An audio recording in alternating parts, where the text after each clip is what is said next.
Hey guys, it's Zach and welcome back to the shop.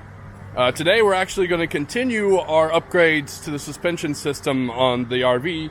If you haven't seen the last video, I'll leave a link down below, but I installed a steering stabilizer from Roadmaster and I love how that turned out. So I'm going to continue on by putting a rear anti-sway bar from Roadmaster as well, and we're going to get that started right back there. You want to see how I do it? Then stick around.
Well, I don't know if that was a good thing or a bad thing, but my camera battery died, and you got to skip all the struggles I had taking those the nuts off for the U-bolts. But they're all back on. I put the plate on, and I've torqued them down to 140 foot-pounds of torque.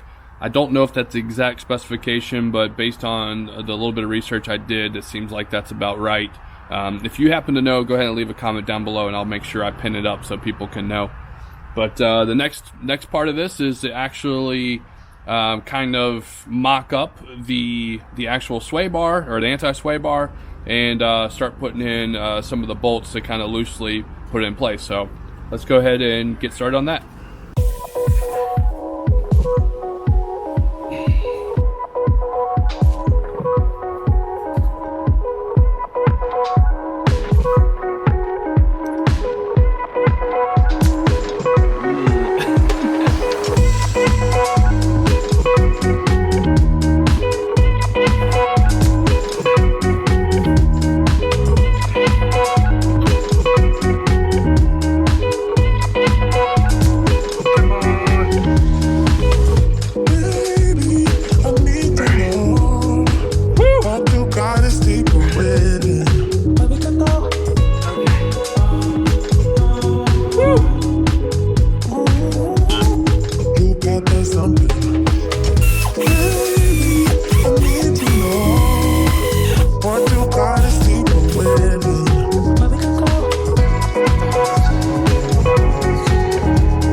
Well, there you have it, guys. I am actually super pumped to have this installed on the RV.